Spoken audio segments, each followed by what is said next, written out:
Nevertheless, I stay silly. What's up, folks? I'm Odd, by the way, and welcome back, finally, to my bootleg Pokemon challenge. If you're new here, this is something that I've been doing. I took a month off for Tober Tober, but essentially, I draw a random bootleg Pokemon out of this random bag. There were 73 of them, I believe. So large variety to choose from, and the idea is that then myself as a digital artist, I make weird variants of the existing Pokemon, either based off of their bootleg nature or anything else that I feel like encapsulates the vibe, or just random different designs inspired by the random Pokemon that I draw. These are just fun to look at because they're goofy.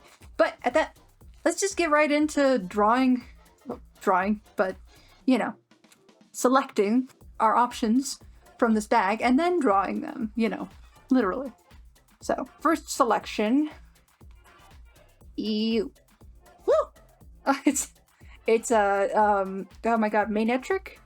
Enhance.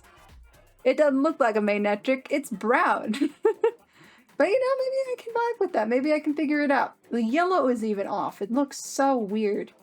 Next selection. Pulling out this one. It's Fridge Magnet. Fridge Magnet. Enhance. It's a little Magnemite. It's got such a tiny little eyeball. Alright. Final selection, because I do these in threes. Because I like threes. And... blah, blah, blah. Try that again. Doug Trio.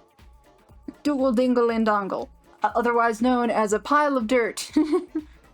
Alright. Oh, also enhance. These ones are pretty accurate to the nature, I feel like, of Doug Trio. They're all one color, and the eyes are not printed on quite well, with no whites to the eyes, but it still works.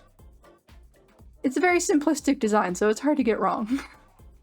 But that is an interesting selection. It looks like we've got like 2 Gen 1 Pokemon and a Gen 3 Pokemon in this circumstance, 2 electric types and a ground type. Overall, a very random selection of Pokemon with no real connection between them.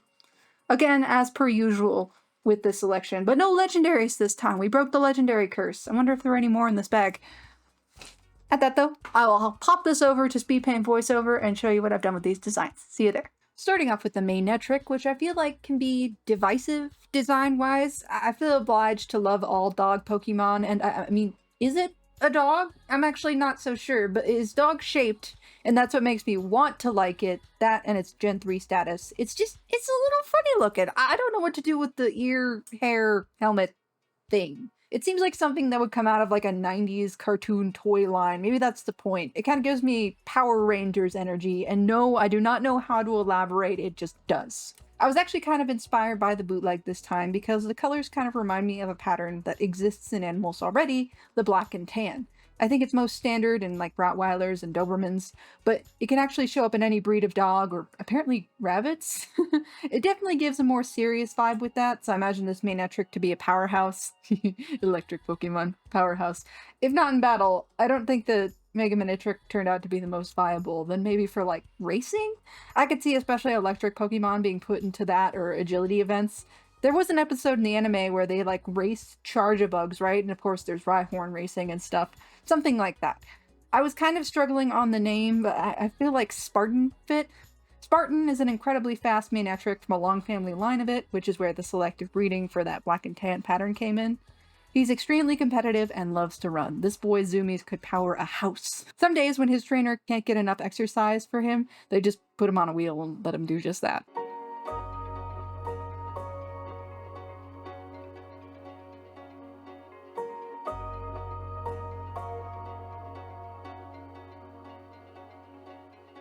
Next up, we have the Magnemite. This is definitely up there among Pokemon I didn't totally care for that got a cuteness boost from this challenge. Because I named the little bootleg Fridge Magnet from like moment 1, that was all that was on my mind, so I wound up doing just that. Instead of the usual polarized U-shaped magnets on it, this Magnemite attracted children's fridge magnets with its static electricity that stuck to its metal body. Confession, I did kind of draw this twice. I like this second pass better, but I actually had this drawn out like completely, only to realize I hadn't pressed record. In 13 episodes, I've recorded on the wrong screen and other stuff, but never straight up just not recorded. Embarrassing. I did consider making the magnets look like unknown, but their shapes felt a little too complex for like a little children's alphabet magnet, and I feel like they wouldn't be as recognizable. It would just look like a magnemite smushed together with like 4 unknown of variable sizes. I think the Pokemon world has like its own language, but still kind of the complexity weirdness of it would be difficult. I think there are Romanized letters in it anyway, so maybe these are still Pokemon letters, just different ones than we think. I, fittingly, named this little guy Fridge. I imagine Fridge was a class Pokemon who maybe helps the kiddos learn a little bit about magnetism and electricity. I can already see a day when they learn about how metal objects can become magnets themselves while touching a magnet, and Fridge just covered in paper clips. They love it though. Finally, we have the Doug Trio. Since the bootleg was pretty close to the original design, similar to Fridge really, but they were destined by their name, I decided to play around with variants again. I took the pretty obvious approach, since the Digline are basically moles, and tried my hand at a star-nosed variety. The star-nosed mole's snoot is so interesting. It looks kind of like 2 hands opening up and with the 2 giant nostrils in the middle. Partially so they didn't just look like stylized moles alone, I placed the noses a little bit higher so the nostrils could look more like their original eyes.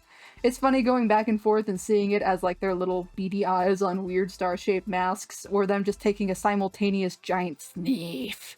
Not beating the stylized mole allegations though, I did want to give them little hands, little paws sticking up. This variant can have hands, as a treat. We still don't know what's below them, of course. This is Eeny, Meeny, Miny. They terrorized the neighborhood surrounding them until they got caught. They now live a relatively peaceful life digging up a farm, professionally this time. They even have a little baby Diglett named Mo. But those are my Pokemon for this week. It's good to be back at drawing some Pokemon. They make me happy, which is sorely needed at the moment. I hope you like this. Be sure to give this a video...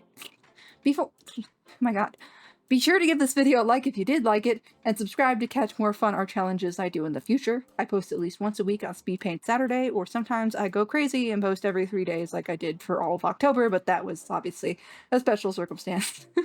At that though, I'll leave this here, and I'll see y'all next time.